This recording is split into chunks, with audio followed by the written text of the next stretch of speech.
প্রিয় শিক্ষার্থীরা, আজকের ক্লাসে তোমাদেরকে সাদর আমন্ত্রণ জানাচ্ছি। আমাদের আজকের ক্লাসের টপিকস হলো double accounting system. Double accounting সিস্টেমের গত ক্লাসে আমরা ইলেকট্রিক কোম্পানির ডাবল অ্যাকাউন্ট সিস্টেম নিয়ে কথা বলছিলাম। আজকে আমরা রেলওয়ে কোম্পানির ডাবল অ্যাকাউন্ট সিস্টেম নিয়ে কথা বলবো।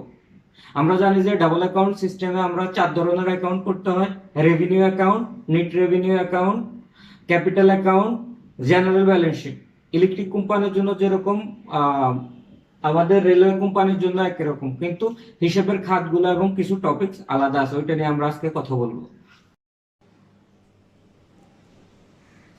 প্রিয় শিক্ষার্থীরা, খেয়াল করো, এটা হলো আমাদের রেলওয়ে কোম্পানির রেভিনিউ অ্যাকাউন্ট। আমরা বলেছি যে ডাবল অ্যাকাউন্ট সিস্টেমে ইলেকট্রিক কোম্পানি হোক বা রেলওয়ে কোম্পানি হোক, 4টা করে অ্যাকাউন্ট প্রস্তুত করা হয়: revenue account, net revenue account, capital account এবং ব্যালেন্স শিট। তার মধ্যে রেভিনিউ অ্যাকাউন্ট, ক্যাপিটাল অ্যাকাউন্ট এবং ব্যালেন্স শিট, এই 3টা ইলেকট্রিক কোম্পানি এবং রেলওয়ে কোম্পানির জন্য আলাদা আলাদা। নেট রেভিনিউ অ্যাকাউন্ট 2টা পদ্ধতির জন্য একই রকম হয়। গত ক্লাসে আমরা নেট রেভিনিউ অ্যাকাউন্ট করছি। আজকে আমরা রেলওয়ে কোম্পানির 3টা অ্যাকাউন্ট করব: রেভিনিউ অ্যাকাউন্ট করব, ক্যাপিটাল অ্যাকাউন্ট করব, জেনারেল ব্যালেন্স শিট করব। এদিকে খেয়াল করো, এদিকে ক্রেডিট পাশে প্রথমে খেয়াল করো। ক্রেডিট পাশে থাকবে আয়গুলা, অপারেটিং ইনকামগুলা। রেলওয়ে কোম্পানির যে অপারেটিং ইনকাম থাকে, সেই অপারেটিং ইনকামগুলো থাকবে ক্রেডিট পাশে। এক নম্বর হলো passenger trains, traffic, ordinary session, women tickets, অর্থাৎ ট্রেনে যত ধরনের ইনকাম আছে, টিকিট বিক্রি করে সাধারণ যাত্রীদের কাছে, মহিলা যাত্রীদের কাছে, সাধারণ প্যাসেঞ্জারদের কাছে, বিশেষ প্যাসেঞ্জারদের কাছে, সকল ধরনের আয় এই পাশে বসবে। তারপর হলো mails, parcel, merchandise, rent, dock and harbour. কোনো ধরনের চিঠিপত্র প্রেরণ, কোনো ধরনের পণ্য পার্সেল প্রেরণ, কোনো ধরনের মজুত পণ্য বা পণ্য আনা নেয়া করা। তারপরে অথবা যদি রেল কর্তৃপক্ষ কোনো ওয়াগন বা রেলওয়ে কারো কাছে ভাড়া দেয়, সকল ধরনের আয়ের সমষ্টি এখানে করবে। মেসিলেনিয়াস, এছাড়া রেলওয়ে যত ধরনের ইনকাম করবে, রেলওয়ের ভূমি ব্যবহার করে, রেলগাড়ি ব্যবহার করে, সকল ধরনের আয় এই পাশে বসবে। এবার আসো এক্সপেন্ডিচার গুলোর দিকে খেয়াল করো। অপারেটিং এক্সপেন্সের মধ্যে 1 নম্বর হলো maintenance and renewal of way of works. Railway machinery গুলা মেইনটেনেন্স করা এবং মেশিনারি গুলা নবায়ন করা, অর্থাৎ রেলওয়ে মেশিনগুলো সক্ষম রাখার জন্য যে ব্যয়গুলো হবে। Maintenance and renewals of rolling stock, locomotives, carriage, wagons. Locomotives হলো ইঞ্জিন, আর পণ্য পরিবহন করার জন্য রেলে যে বগি বলে আমরা, ওয়াগন, এগুলো সবগুলার মেইনটেনেন্স এবং রিনিউয়াল কস্ট এদিকে আসবে। লোকোমোটিভ রানিং এক্সপেন্স, ইঞ্জিন চালু করার জন্য বা ইঞ্জিন সচল রাখার জন্য বা ইঞ্জিন চালু থাকা অবস্থায় যে খরচগুলো হবে। ট্রাফিক এক্সপেন্স, ট্রাফিক এক্সপেন্স বলতে একটা হলো ট্রাফিক ইনকাম আর একটা হলো ট্রাফিক এক্সপেন্স, অর্থাৎ যাত্রী আনা নেওয়ার জন্য কিছু ব্যয় আছে, আবার যাত্রী আনা নেওয়ার জন্য কিছু আয় আছে। জেনারেল চার্জ, সাধারণ কিছু ব্যয় আছে, তার মধ্যে আইন খরচ, সরকারি বিভিন্ন কর, অভিকর, কম্পেনসেশন, অ্যাক্সিডেন্টাল লস, সকল ধরনের সাধারণ খরচের আওতায় পড়বে। এছাড়া রানিং পাওয়ার মাইলেজ, যেটাকে আমরা পাওয়ার এক্সপেন্স বলতে পারি, অথবা আমরা এটাকে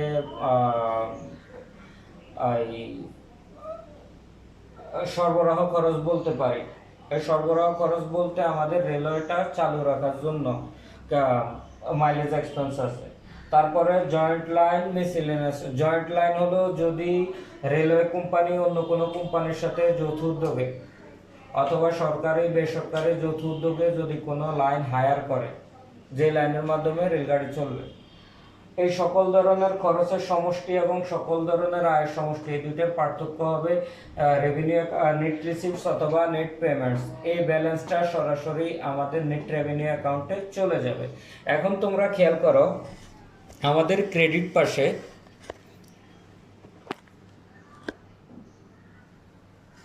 ক্রেডিট পাশের ব্যয়গুলো, ক্রেডিট পাশের আয়গুলো, sorry, passenger train, traffics, ordinary session, women tickets, etc. Mails, parcel, merchandise, rent, dock and harbor, miscellaneous. আর ডেবিট পাশে হলো আমাদের এক্সপেন্স গুলা।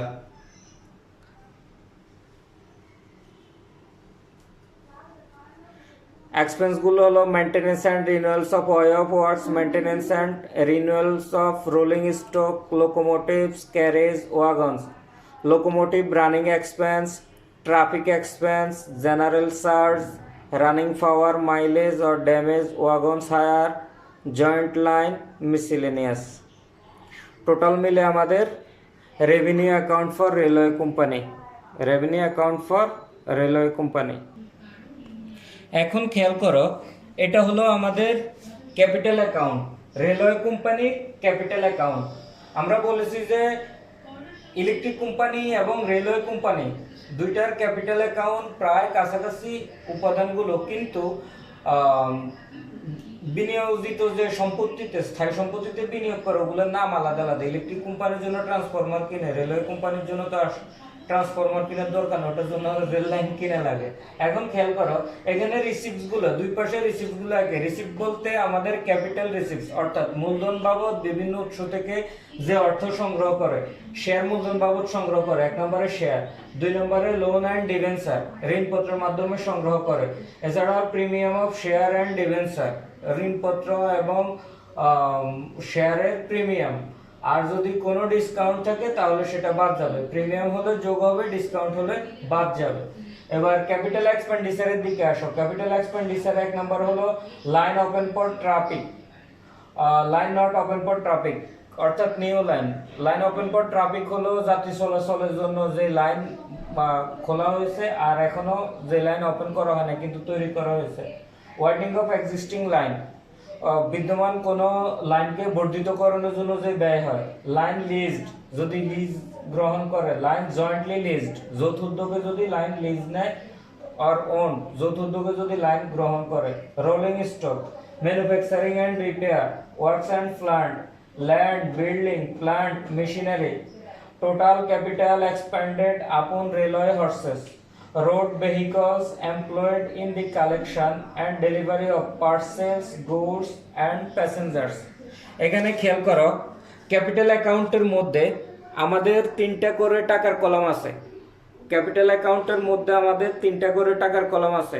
প্রথম কলামটা হলো up to the end of previous year, দ্বিতীয় কলাম হলো ডিউরিং দি ইয়ার, আর তৃতীয় কলাম হলো total. Up to the end of previous year হলো বিগত অর্থ বছর পর্যন্ত আমাদের সম্পদ এবং দায়ের কি ব্যালেন্স ছিল, মূলধনী ব্যয়ের কি পরিমাণ ব্যালেন্স ছিল, সেটা হলো up to the end of the year. আর ডিউরিং দি ইয়ার হলো চলতি বছরে কি পরিমাণ বৃদ্ধি পেয়েছে বা চলতি বছরে কি পরিমাণ বৃদ্ধি করা হয়েছে। আর টোটাল প্রথম কলাম এবং দ্বিতীয় কলামের যোগফল হলো টোটাল। এখন আসো আমাদের এক্সপেন্ডিচারগুলো আবার একটু ভালোভাবে দেখো। এক্সপেন্ডিচারগুলোর মধ্যে আমাদের line open for traffic, line not open অর্থাৎ নতুন line, new line. Widening of existing line, line leased, line jointly leased or owned, rolling stock, manufacturing and repair, works and plant, land, building, plant, machinery. Total capital expended upon railway horses, road vehicles employed in the collection of delivery of parcels and goods and passengers. আর capital রিসিপ্টসের দিকে খেয়াল করো। Share, share বলতে ordinary share, preference share, share দুইটার যোগফল। Loan and debenture, premium of share and debenture less discount of share and debenture. তাহলে আমাদের রেলওয়ে কোম্পানির ডেবিট দিক এবং ক্রেডিট দিক, ক্রেডিট দিকে রিসিপ্টস, ডেবিট দিকে এক্সপেন্ডিচার। ডেবিট দিক এবং ক্রেডিট দিকের পার্থক্যটা আসবে আমাদের ক্যাপিটাল অ্যাকাউন্টের ব্যালেন্স। এছাড়াও আমাদের রেলওয়ে কোম্পানির ক্যাপিটাল অ্যাকাউন্টের মধ্যে এক্সপেন্ডিচারের মধ্যে, ক্যাপিটাল অ্যাকাউন্টের ক্যাপিটাল এক্সপেন্ডিচারের মধ্যে steamboat, canals, Docs, harbours, warehouse, electric power station ইত্যাদি থাকতে পারে, যেগুলো দ্বারা আমাদের স্থায়ী মূলধনী ব্যয় নির্দেশ করবে। এছাড়াও ল্যান্ড প্রপার্টিস, যেগুলো আমাদের রেলওয়ে মেনটেন্যান্সে ব্যবহার হবে, ওই ল্যান্ড প্রপার্টিসগুলো। এছাড়া সাবস্ক্রিপশন টু আদার কোম্পানি, অন্য কোনো কোম্পানিকে যদি আমরা সাবস্ক্রিপশন দিয়ে থাকি আমাদের কোম্পানির রেলওয়ে ফ্যাসিলিটির জন্য। এছাড়া কোনো স্পেশাল আইটেম থাকলে এক্সপেন্ডিচারে, যেটা আমাদের দীর্ঘমেয়াদী ব্যয় নির্দেশ করবে। অর্থাৎ ক্যাপিটাল অ্যাকাউন্ট হলো এক্সপেন্ডিচার বলতে দীর্ঘমেয়াদী ব্যয় নির্দেশ করবে অথবা স্থায়ী সম্পত্তি অর্জন করতে ব্যয় নির্দেশ করবে, এগুলো হবে ক্যাপিটাল এক্সপেন্ডিচার। আর দীর্ঘমেয়াদী মূলধন নির্দেশক যে উপাদানগুলো আসবে সেগুলো হলো ক্যাপিটাল রিসিপ্টস। এটা হলো আমাদের রেলওয়ে কোম্পানির ব্যালেন্স শিট বা জেনারেল ব্যালেন্স শিট। অর্থাৎ আমাদের ডাবল অ্যাকাউন্ট সিস্টেমে ক্যাপিটাল অ্যাকাউন্টে ক্যাপিটাল এক্সপেন্ডিচার এবং ক্যাপিটাল রিসিপ্টসগুলো বসবে। অন্যান্য শর্ট টার্ম অ্যাসেটস এবং লাইবিলিটিগুলো দিয়ে যে অ্যাকাউন্টগুলো প্রস্তুত করা হবে সেটাকে বলা হবে আমাদের ব্যালেন্স শিট বা জেনারেল ব্যালেন্স শিট। আমাদের রেলওয়ে কোম্পানির জেনারেল ব্যালেন্স শিটের আমাদের দুইটা পার্ট দেখো, এই পাশে হলো লাইবিলিটিসগুলা আর ওই পাশে হলো আমাদের অ্যাসেটসগুলা। লাইবিলিটিগুলোর মধ্যে খেয়াল করো, এক নম্বর হলো ক্যাপিটাল অ্যাকাউন্টের ক্রেডিট ব্যালেন্স, অর্থাৎ আমরা যে ক্যাপিটাল অ্যাকাউন্ট করব ওটাতে যদি কোনো ক্রেডিট ব্যালেন্স আসে তাহলে সেটা আমাদের জেনারেল ব্যালেন্স শিটের লাইবিলিটির পাশে বসবে, ওটার নাম হবে ক্যাপিটাল অ্যাকাউন্ট ব্যালেন্স। তারপর 2 নম্বর হলো amount due to the bank, কোনো ব্যাংকে যদি আমাদের কোনো দায় থাকে। 3 নম্বর হলো শর্ট টার্ম লোন ও short term bond and calls paid in advance. 4 নম্বর হলো আনপেইড ইন্টারেস্ট অ্যান্ড ডিভিডেন্ড, অপরিশোধিত সুদ এবং লভ্যাংশ। 5 নম্বর হলো due to rail company and clearing house, কোনো ধরনের রেল কোম্পানির কাছে কোনো বকেয়া থাকলে বা রেল ক্লিয়ারিং হাউসে কোনো বকেয়া থাকলে। তারপর হলো ব্যাংক ক্রেডিট ব্যালেন্স, অর্থাৎ ব্যাংক জমাতিরিক্ত উত্তোলন, superannuation fund, provident fund, accounts payable and others payable, fire fund, insurance fund, depreciation fund, reserve fund, other fund and provision. যে কোনো ধরনের ফান্ড এবং প্রভিশন আমাদের লাইবিলিটিস নির্দেশ করবে। তারপর হলো ডিভিডেন্ড ফান্ড, ডিভিডেন্ডের জন্য কোনো ফান্ড যদি খোলা হয় ওইখান থেকে সবসময় ইন্টারিম ডিভিডেন্ড যেটুকু পরিশোধ করবে ওটা বাদ যাবে, বাদ গেলে আমাদের যা আসবে এটা আসবে আমাদের টোটাল লাইবিলিটিস, এটা হবে আমাদের টোটাল লাইবিলিটিস। এরপর আসো অ্যাসেট, অ্যাসেটের মধ্যে 1 নম্বর আমাদের ক্যাপিটাল অ্যাকাউন্টের ডেবিট ব্যালেন্স, আমাদের যে ক্যাপিটাল অ্যাকাউন্ট হবে ওটা যদি কোনো ডেবিট ব্যালেন্স থাকে। 2 নম্বর হবে cash in hand and at bank, ব্যাংকে অথবা হাতে যদি কোনো জমা থাকে। Account receivable and others receivable, store materials, amount due from others company, outstanding traffic account, suspense account if any needed. যদি ব্যালেন্সে আমাদের অ্যাসেট এবং লাইবিলিটির পাশে পার্থক্য থাকে, অ্যাসেট কম থাকে, তাহলে ওই পার্থক্যটা হবে আমাদের সাসপেন্ড অ্যাকাউন্ট। তাহলে আমাদের এটা হলো balance sheet of railway company. এখন আসো আমরা ডাবল অ্যাকাউন্ট সিস্টেম করার ক্ষেত্রে কিছু টেকনিকের কথা বলবো, যে টেকনিকগুলো ফলো করলে আমাদের ডাবল অ্যাকাউন্ট সিস্টেম করতে একটু সহজ হবে। 1 নম্বরে আসো, আমরা ডাবল অ্যাকাউন্টে 4টা অ্যাকাউন্ট করতে হয়। 1 নম্বর হলো revenue account, net revenue account, capital account, general balance sheet, এই 4টা অ্যাকাউন্ট করতে হয়। এই 4টা অ্যাকাউন্ট করার ক্ষেত্রে যখন রেভিনিউ অ্যাকাউন্ট করব, খেয়াল রাখবে অপারেটিং এক্সপেন্সগুলা ডেবিট পাশে এবং অপারেটিং ইনকামগুলা ক্রেডিট পাশে লিখে একটি আয় বিবরণের মতো প্রস্তুত করা হবে। এই বিবরণের যে ব্যালেন্সটা আসবে ওই ব্যালেন্সটা আমরা নেট রেভিনিউ অ্যাকাউন্টে স্থানান্তর করব। ডেবিট ব্যালেন্স আসলে নেট রেভিনিউ অ্যাকাউন্টের ডেবিট পাশে, ক্রেডিট ব্যালেন্স আসলে নেট রেভিনিউ অ্যাকাউন্টের ক্রেডিট পাশে। অর্থাৎ রেভিনিউ অ্যাকাউন্টে শুধুমাত্র কোম্পানির আয় এবং ব্যয়গুলো লিপিবদ্ধ হবে। কি ধরনের আয় ব্যয়? অপারেটিং এক্সপেন্স, অর্থাৎ ওই কোম্পানি কি ধরনের কাজ করে ওই কাজের মাধ্যমে যে আয় হবে এবং ওই কাজের কারণে যে ব্যয় হবে। 2 নম্বরে আসো নেট রেভিনিউ অ্যাকাউন্ট, এটি লাভ ক্ষতি আবন্টন হিসাবের মতো, আমরা প্রথম ক্লাসে বলছিলাম। নেট রেভিনিউ অ্যাকাউন্টে বিগত বছরের রাজস্ব হিসাবের ক্রেডিট জাত থেকে লভ্যাংশ বাদ দেওয়ার পর, অর্থাৎ রেভিনিউ অ্যাকাউন্টের ক্রেডিট ব্যালেন্স থেকে কোনো ডিভিডেন্ড থাকলে ওটা বাদ দিব, অবশিষ্ট পরিমাণ এই হিসাবের ক্রেডিটে লিখব। এছাড়া চলতি বছরের ইনভেস্টমেন্টের ইন্টারেস্ট, ব্যাংক ইন্টারেস্ট, বকেয়া তলবের সুদ ইত্যাদি আমরা এখানে আয়ের দিকে লিপিবদ্ধ করব। সকল প্রকার সুদের আয় ক্রেডিট পাশে বসবে আর সকল ধরনের সুদজনিত ব্যয় ডেবিট পাশে লিখব। এছাড়াও আমাদের ইনকাম ট্যাক্স বা ট্যাক্স, আয়কর প্রদান, সঞ্চিতি তহবিলের স্থানান্তর অথবা যে কোনো তহবিলের স্থানান্তর ইত্যাদি আমরা নেট রেভিনিউ অ্যাকাউন্ট থেকে বাদ দিব। নেট রেভিনিউ অ্যাকাউন্টের একটা ব্যালেন্স আসবে, নেট রেভিনিউ অ্যাকাউন্টের ব্যালেন্সটা আমরা জেনারেল ব্যালেন্স শিটে ট্রান্সফার করব। রেভিনিউ অ্যাকাউন্টের ব্যালেন্স যাবে নেট রেভিনিউ অ্যাকাউন্টে, আর নেট রেভিনিউ অ্যাকাউন্টের ব্যালেন্স যাবে জেনারেল ব্যালেন্স শিটে। নেট রেভিনিউ অ্যাকাউন্টের ব্যালেন্স যাবে জেনারেল ব্যালেন্স শিটে। 3 নম্বর আসো ক্যাপিটাল অ্যাকাউন্ট। ক্যাপিটাল অ্যাকাউন্ট তৈরি করতে হয় কোম্পানির স্থায়ী সম্পত্তি ক্রয় করা এবং কোম্পানির মূলধন সংগ্রহ করা, অর্থাৎ কোম্পানির ক্যাপিটাল রিসিপ্টস এবং কোম্পানির ক্যাপিটাল এক্সপেন্ডিচার, এই দুইটা যোগফল হলো আমাদের ক্যাপিটাল অ্যাকাউন্ট। খেয়াল রাখবে ক্যাপিটাল অ্যাকাউন্টে ডেবিট ও ক্রেডিট পাশে 3টি করে টাকার কলাম বসে। কয়টি করে? 3টি। প্রথম কলামকে আমরা বলি and of the previous year, পূর্ববর্তী বছরের ব্যালেন্স। দ্বিতীয় কলাম হলো ডিউরিং দি ইয়ার, চলতি বছরে যা যা সংযোজন বিয়োজন হবে। আর 3 নম্বর কলাম হলো টোটাল, অর্থাৎ প্রথম কলামে বিগত বছরের সমাপনী উদ্ধৃত, দ্বিতীয় কলামে চলতি বছরের সংযোজন বা বৃদ্ধির পরিমাণ, তৃতীয় কলামে প্রথম ও দ্বিতীয় কলামের মোট যোগফল। প্রথম ও দ্বিতীয় কলামের মোট যোগফল। ক্যাপিটাল অ্যাকাউন্টে খেয়াল করবা ইলেকট্রিক কোম্পানির ক্যাপিটাল অ্যাকাউন্টের 2 ব্যালেন্সে বসবে, ডেবিট দিকে যোগফল এবং ক্রেডিট দিকে যোগফল ইলেকট্রিক কোম্পানির ক্ষেত্রে। আর অন্য সকল কোম্পানির ক্ষেত্রে আমাদের ডেবিট এবং ক্রেডিটের পার্থক্য বসবে। আর ক্যাপিটাল অ্যাকাউন্টের ব্যালেন্স সরাসরি জেনারেল ব্যালেন্স শিটে যাবে। ক্যাপিটাল অ্যাকাউন্টের ব্যালেন্স সরাসরি জেনারেল ব্যালেন্স শিটে যাবে। ইলেকট্রিক কোম্পানির ক্ষেত্রে ডেবিট দিকে যোগফল ব্যালেন্স শিটের অ্যাসেট পাশে বসবে, ক্রেডিট দিকে যোগফল ব্যালেন্স শিটের লায়াবিলিটির পাশে বসবে। আর অন্যান্য সকল কোম্পানির ক্ষেত্রে, রেলওয়ে থেকে শুরু করে অন্য সকল কোম্পানির ক্ষেত্রে ক্যাপিটাল অ্যাকাউন্টের ডেবিট এবং ক্রেডিটের পার্থক্য আসবে। ওই পার্থক্য যে ব্যালেন্স আসবে ওই ব্যালেন্সটা জেনারেল ব্যালেন্স শিটে বসবে। ডেবিট ব্যালেন্স হলে ডেবিট অ্যাসেট পাশে বসবে, ক্রেডিট ব্যালেন্স হলে লায়াবিলিটির পাশে বসবে। এরপর আসো আমাদের আরেকটা ইম্পর্ট্যান্ট ইস্যু হলো ডেপ্রিসিয়েশন এবং ডেপ্রিসিয়েশন ফান্ড। আমাদের ডাবল অ্যাকাউন্টের ক্ষেত্রে কোনো স্থায়ী সম্পত্তির অবশ্যই স্থায়ী সম্পত্তি থেকে বাদ দেওয়া হয় না। স্থায়ী সম্পত্তি ঐতিহাসিক মূল্যে বা হিস্ট্রিক্যাল প্রাইসে লিপিবদ্ধ করা হয়। তাহলে প্রতি বছর যে অবশ্যই হয় রেভিনিউ, এই অবশ্যের পরিমাণটা রেভিনিউ অ্যাকাউন্টে ডেবিট পাশে, রেভিনিউ অ্যাকাউন্টে ডেবিট পাশে ডেপ্রিসিয়েশন এক্সপেন্স হিসেবে বসবে। আর ব্যালেন্স শিটের ক্রেডিট পাশে ডেপ্রিসিয়েশন ফান্ড নামে বসবে।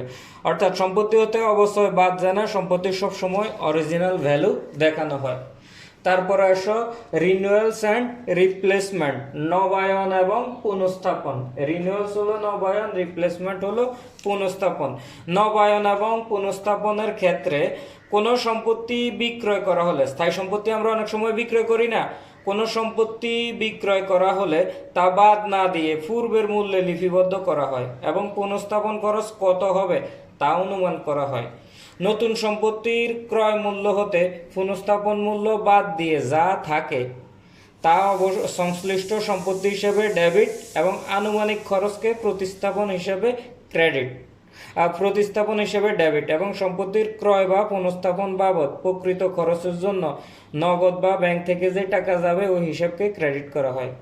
আর বাতিলকৃত কোনো সম্পত্তি যদি কোনো স্ক্র্যাপ ভ্যালু পাওয়া যায়, ভগ্নাবশেষ মূল্য পাওয়া যায়, তাহলে সেটা ব্যাংক হিসেবকে ডেবিট করবে। এরপর আসো ক্যাপিটাল লস, যে সকল সম্পত্তির আয়ুষ্কাল শেষ হয়ে যায়, স্ক্র্যাপ হয়ে যায় অথবা অকেজু হয়ে যায়, তাদের বিলুপ্ত না করে মূলধনী ক্ষতির জন্য রেভিনিউ অ্যাকাউন্টে প্রভিশন হিসেবে ডেবিট করা হয় এবং জেনারেল ব্যালেন্স শিটে লায়াবিলিটি হিসেবে দেখানো হয়। এরপর আসো ক্যাপিটাল এডিশন, বিগত বছর এবং চলতি বছরের মূলধনের টাকার পার্থক্য হলে পার্থক্যকে মূলধন সংযোজন হিসেবে দেখাতে হবে। 2012 সাল এবং 13 সাল, 12 সালের ক্যাপিটাল 12 লাখ টাকা, 13 সালের ক্যাপিটাল 17 লাখ টাকা, তাহলে মোট ক্যাপিটাল এডিশন হয়েছে 5 লক্ষ টাকা। তাহলে ক্যাপিটাল এডিশন। তারপর হলো ডিউ।